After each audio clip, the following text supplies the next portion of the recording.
is a quote from me because I wrote the foreword. So maybe that's lame, but here it is. Leadership is the most important thing on the battlefield and the most important thing in business and in life. It is leadership that sets the example. It is leadership that makes decisions. It is leadership that unifies a team around a common goal, and it is leadership that takes care of the team and gets the mission done. But one of the most important roles of the leader is often overlooked: the responsibility of building the team in the first place. The leader is responsible for training, equipping, and directing a team, but before any of that is possible, the leader must recruit, screen, and acquire the right people for the team. And that's a little bit from the forward, and then it jumps into this book that you guys wrote. Before we jump into it, at what point did you start thinking that we need to write about this, that we need to do something about this? Were you thinking about this as you stood up EF Overwatch, as you guys started banging your heads together and moving forward with this? Mike, at what point did you start looking at hey, we need to start telling people about talent and how they need to handle it as leaders?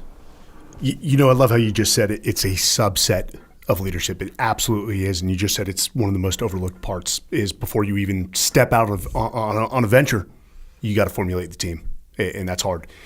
And really, George and I nerd out on this, where other people are talking about, jiu-jitsu. We're talking about talent acquisition. And if anyone calls me a nerd, I'll gladly provide my address. You can come have a conversation with me. No, I'm joking. So the amount of companies we run into that reach out to us and say, hey, we need help. And, we're very genuine. We want to see our clients succeed. That's our primary goal. We also want to see our candidates, prosper in those positions that we place them in. But they are at a loss for what the correct steps are. And as we looked at it sort of out of frustration of wanting to help them and them not always following our guidance, during our conversations, we talked about a lot about the special operations community and how it's taken them decades to create a world-class talent acquisition process. Do they call it something different? It's not hiring. We call it assessment and selection. So one day usually how I carry out my ideas, I was probably watching TV and something came in my head. I picked up the phone, called George and said, hey, we should write a book on this. And he said, okay. And then we started researching it. We didn't think all the way through it. Most of my ideas are half-baked. And voila. We found somebody to assist us through the process because neither of us have written a book. I knew two guys that wrote a book. I didn't reach out to them, which was probably the biggest mistake, and we're learning a lot of that the hard way. But this journey has been awesome, and it's actually solidified and changed some of the views we have on talent going through this process and all the interviews. So George, how did you two link up? Well, it was funny. I was actually listening to podcast 134, and so I'm listening to this, and then you all mentioned EF Overwatch in Austin. I'm like, you got to be kidding me. So I reached out to Mike on LinkedIn, and I said, hey, you know what? We need some world-class leaders where I work, And he wrote back within minutes. And the next thing you know, we're at breakfast at Kirby Lane in Austin, and, it was like, wow, I found my counterpart. I got somebody who thinks about talent like I do. And it rapidly took off from there, ultimately leading to the wedding, which at some point we might talk about. I didn't marry George. Let's just, there was no wedding. I'll let him continue. He asked, I was already spoken for. So, but yeah, and we just really started to think, okay, how do we pair up my 20 years in talent acquisition and his 20 years in special operations, and there was just so much synergy there in an instant, and we were fortunate to see it and take off with it. Yeah, from when Mike originally started talking to me and Leif about doing something with talent acquisition for people, it was such a no-brainer. Because all these companies we work with, we go out and work with a company, we spend 2 days with them, and at the end, you know what they say? They say, we would really love to have a couple people with your backgrounds, or do you know where we can find people? We heard that for years and years and years. Where can we get people that have this mindset, this leadership skill set? Where do we find them? And, Leif and I would kind of shrug our shoulders, well, you can try and hire vets or whatever. And then when Mike got on board and, he just said, hey, we can actually do this because your background with vetted. And it was just such an obvious answer to help the clients that we have at Echelon Front be able to get good people. And on top of that, take veterans that are coming out that have been institutionalized, because I don't know of a better way to describe it, because I know I was damn sure institutionalized. I spent my entire adult life in the SEAL teams, had no idea. I'll tell people will be like, well, when you started teaching leadership, like, how did you know it was going to work in the civilian world? I didn't. The first time I sat down with the CEO and was talking to him, I had no idea that that line for line, the leadership that we taught to SEALs was the exact same leadership that was needed in a company or in a team. And as soon as I realized that, I said, oh, we've got something very special here, because we had distilled it down and it made so much sense and it had been tested. As soon as it got out in the civilian sector, same thing. So when Mike started saying, hey, we could actually help the military folks and help the civilian companies. I mean, this is just a win-win across the board. You've got both sides of the equation that absolutely benefit from doing this math, and it doesn't get any better than that. So to actually now jump into the book a little bit, kicks this off in chapter 1. You can't see talent, a Navy SEAL instructor told Dr. Josh Cotton. Tell me about Josh Cotton before I continue. So Josh is our counterpart, helped write the book. Josh and I connected through multiple contacts. So Josh's story is interesting. You think we're nerds. Josh is the ultimate nerd, and I give him crap for that. He loves data. He's an industrial organizational psychologist. Well, when he was finishing his doctorate, he worked with the Navy out of Millington. And eventually a contract came along which was offered to him to work with the Navy SEALs to assess how they assess and select talent into their community. So he also worked with a little bit with the MARSOC community, the Army Special Operations or Special Forces community, and he gained experience that most doctors, IO, clinical psychologists don't receive. Mm-hmm. And then he took what he found based off assessing high performers, which arguably the Special Operations community is a bunch of high performers, and how do you apply that to a business setting? And it resonated extremely well. So as he stepped out of that contract, he stepped into the Fortune 500. Right now, he's the director of talent assessments for a major Fortune 500 company throughout the organization. And so he's looking at all this data at performers at different levels of the organization, and that's where he came into the book.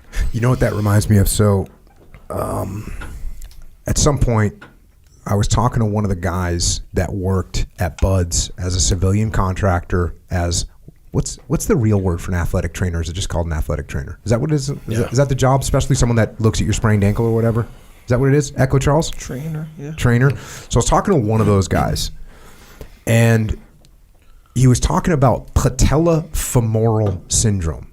So patellofemoral syndrome is this thing that you can get, and it's where your patella somehow rubs against your femur, or your patellar tendon rubs against your femur, and it gets sore and swollen, right? And he said, in the civilian world, at a football team, at a baseball team, at a college football team, whatever, he says you might see a case of patellofemoral syndrome. You might see 3 in a season. He said, I see 7 cases of patellofemoral syndrome a day at Bud's. So what I'm saying is, you take this doctor that's used to looking at whatever, the assessment of some civilian organization where they're going to assess some candidates and see where they're at, and see where they're at mentally, and see where they're at psychologically, and you have to wait for months and months to see how they actually perform. When do they get put under pressure?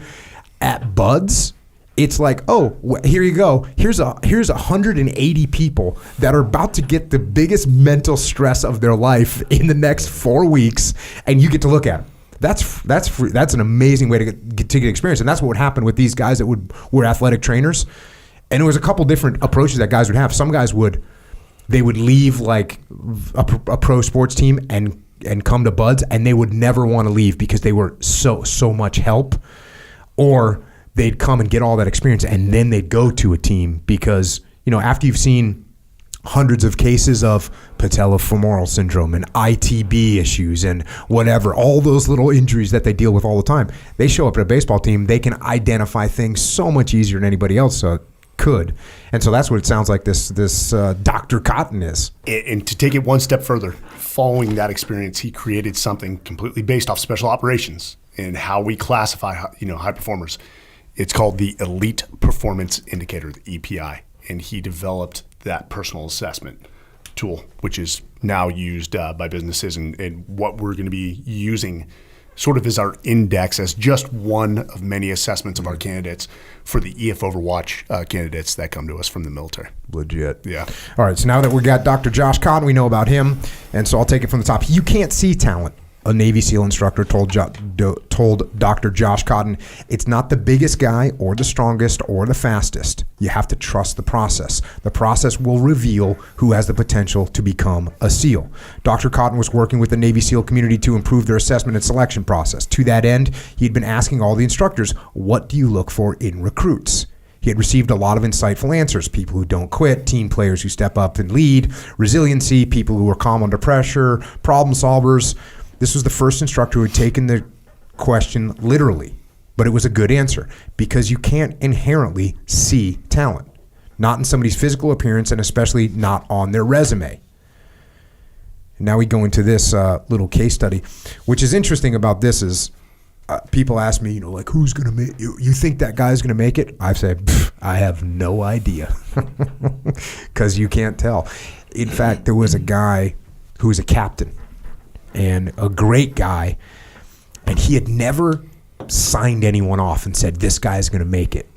And he eventually got this candidate through whatever relationships he had. This candidate came out. This guy was like a multilinguist, really diverse background, seemed like he had a bunch of experience, highly educated, and he signed off on the guy. And this is the one guy he signed off on to be an officer in the SEAL teams, and the guy quit. And he said, I'll never sign off. And he interviewed him the whole 9 yards. The guy was a captain in the SEAL teams. Signed off on the guy. He quit. He said, I'll never sign off on anyone again. Now, let's be honest, it doesn't start that way. When it was 25-year-old Jocko, you're like, hey, that guy, as you watch all the Bud candidate lines up, you're like, he played football at a D1 school, he's going to make it. Or, hey, that kid that did speech and debate, he's going to be gone within the first 2 weeks. Dude. And like you say, life humbles you. You slowly learn you don't know. You don't even have to go to 25-year-old year, Jocko. You can go to 19 years old. As I'm watching guys that were infinitely better qualified and, athletically more talented than me, and I'm watching him quit. And I was like, okay, I guess there's no telling who's going to get through this program. And speaking of which, this is where you get to. Going back to the book, Mike embarrassingly learned this lesson firsthand when he was a student going through Naval Special Warfare Underwater Demolition SEAL training, BUDS. Mike was a prior enlisted recon Marine. And by the way, I'm talking about Mike Sarraille, who's sitting right here. Mike was a prior enlisted recon Marine, one of the Marine Corps Special Operation Capable Forces, which later became an official part of the Special Operations community in 2006, and Scout Sniper. In May of 2003, he was discharged as a sergeant and commissioned as a naval officer and issued immediate orders to BUDS. The Marines had taught him how to lead a team, and he foolishly and arrogantly believed that this naturally led to the ability to determine which candidates would make great SEALs and which candidates didn't deserve to be there. His 6 months in BUDS would be a brutal lesson in humility on how wrong he was in his ideas about evaluating candidates. How could he be in a position to determine who would make great special operations soldier when he was competing for the very honor the other students were striving for? In this class, Mike made the same classic mistake that every business leader or HR manager makes when they toss a resume into the trash because the candidate doesn't have the exact education or industry experience required. Like most hiring managers today, he judged a book by its cover. That book was Ryan Job. Ryan didn't look like a SEAL. He was on the heavier side, for a SEAL at least, and nobody knew how he'd made it through the initial physical standards to even get into BUDS. Mike looked at Ryan and he made a snap judgment. This guy's not going to make it, he thought. Mike wasn't the only one who thought so. The rest of the class and the SEAL instructors all thought Ryan didn't fit the mold of a SEAL. Since everybody expected Ryan to quit, the instructors decided to speed the process along. They threw everything they could at Ryan within ethical and legal means, of course. Interesting note you made there. Of course. Interesting. Of course it was within ethical and legal means. Buds is already among the most intensive physical and mental training a person can endure, and it was even harder for Ryan. The instructors made him run extra miles and do more push-ups. They forced him to be cold, wet, and sandy longer than the rest of the students. By the end of Hell Week, approximately 2 months into training, the class had gone from 250 students down to 35. Recruit after recruit rang the bell 3 times, signifying a DOR, drop on request, or in layman's term, they quit. Only 35 guys were left, and Mike was one of them. He felt he was truly part of an elite organization, a brotherhood. As he looked down the line of the physical beast standing alongside him, he was astonished. A few candidates to his left stood none other than Ryan Jobe, who was smiling. Mike and Ryan both reported to SEAL Team 3. They eventually deployed to Ramadi, Iraq, where they fought in the Battle of Ramadi in 2006, one of the fiercest battles of the global war on terror. Ryan performed as an automatic weapons machine gunner during his days in Ramadi. After months of fierce fighting, Ryan was critically wounded during a major operation in south-central Ramadi, a contested area held by al-Qaeda forces. He was shot in the face by a sniper while laying down machine gun fire to cover a squad of SEALs closing on the enemy. Days after Ryan was wounded, doctors declared he would never recover his sight. Insult to injury, he also lost his sense of smell and taste, but it didn't slow him down. After his injury, Ryan displayed the same drive and resiliency he demonstrated during his days at Buds. He refused to quit or feel sorry for himself. Despite all the setbacks, he finished his bachelor's in business with a 4.0 GPA. He ascended the 14,411 feet of Mount Rainier, and he even shot and killed a trophy bull elk. All this without his sight, smell, or taste. Ryan underwent countless surgeries and rehabilitation in years after Ramadi. In 2009, only a few weeks after he found out he and his wife, his high school sweetheart, would be having a baby, he aspirated and died during his 22nd surgery for his injuries. He became what SEALs call the last fatality of the Battle of Ramadi. He was the 3rd SEAL from his task unit to die. Fellow SEAL Mark Lee was the first, and the second, Michael Mansour, who was awarded the Medal of Honor for jumping on a grenade to save 2 SEALs, one of which was Mike Sarraille. It's hard for Mike to believe now that he ever doubted Ryan. He was always waiting for a time to apologize, and he found that time while they were in Ramadi. After Mike apologized, Ryan said, "It's okay. Everyone's been misreading me all my life."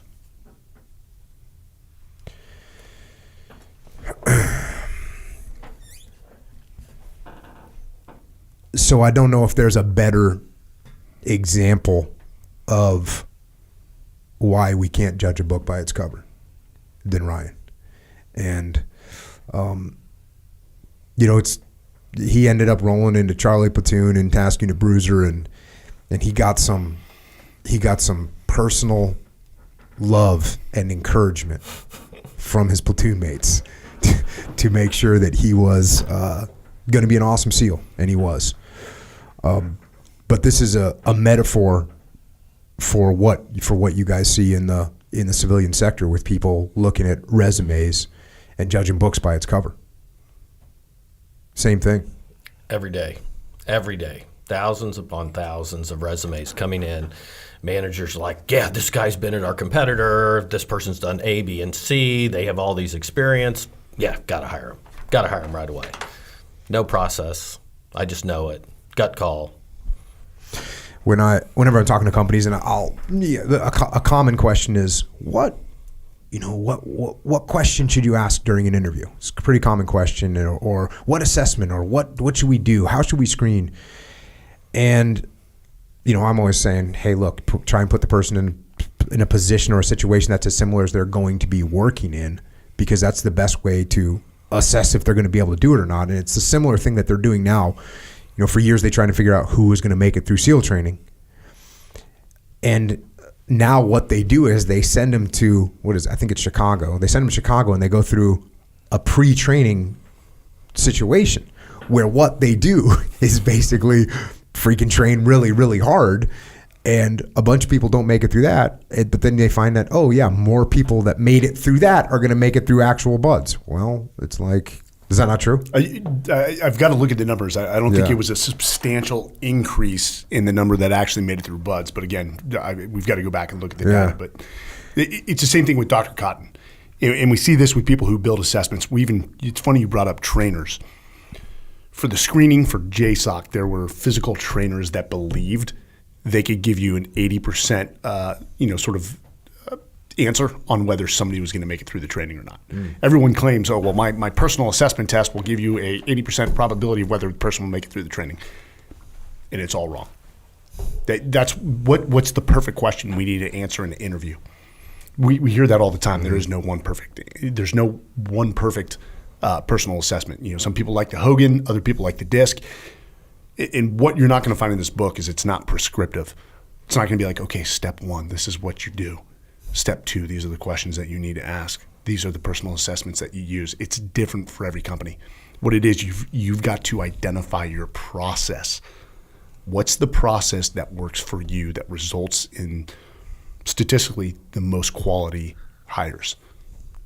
And that is as you know, that is a decade-long pursuit. Yeah. And it's taken special operations. They're still constantly evolving the process. 50 decades, and they're still evolving that process. So, yeah, we hear it all the time, and somebody says, this is the number one question I ask that determines whether somebody's going to work at the company or not. And if that works, we're not here to judge. That's great. And, we get people coming to us all the time and say, what are those questions? Mm-hmm. And I kind of cut them off. Like, do you know what success looks like in your company? Yeah. They're already starting down the interview path before they've determined what success looks like. What they're even looking for. Exactly. What gaps do we have? What are we trying to do here? And when I was coaching veterans and Mike and I do this webinar, and I said, can any of you tell me a time where you've left the wire and didn't clearly know what success looked like? But you watch people walk into the hiring process all the time. And they're like, okay, here's a list of objective requirements. I want them to come from these companies. Okay, let's figure out the interview questions. Yeah. Like you have it literally backwards. Yeah. So I guess this is going back to what I was originally starting to say that I got sidetracked on. So when I ask companies or people ask me, hey, what's the question you ask? I always ask the group a question. I'll say, who here has ever hired someone that did the best interview? It was outstanding. Mm-hmm. You thought this guy was a rock star. You bring them on board and they're a total disaster. And 100% of the time, every single person will raise their hand because everyone has done that. This guy interviewed great, super careful. She was terrific in the interview, all charismatic. They do a great job in the interview and they're duds when they show up to work. Yep. And then I ask the opposing question, which is who here has, look, you needed to fill a seat, you took a risk on somebody, you weren't really sure it would work out, they got in there and they crushed it. Mm-hmm. And same thing, everyone raises their hand.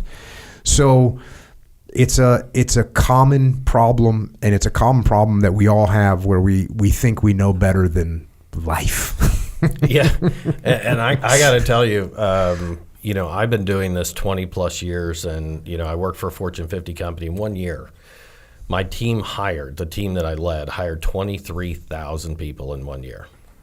So I can say from a scale perspective that I probably hired more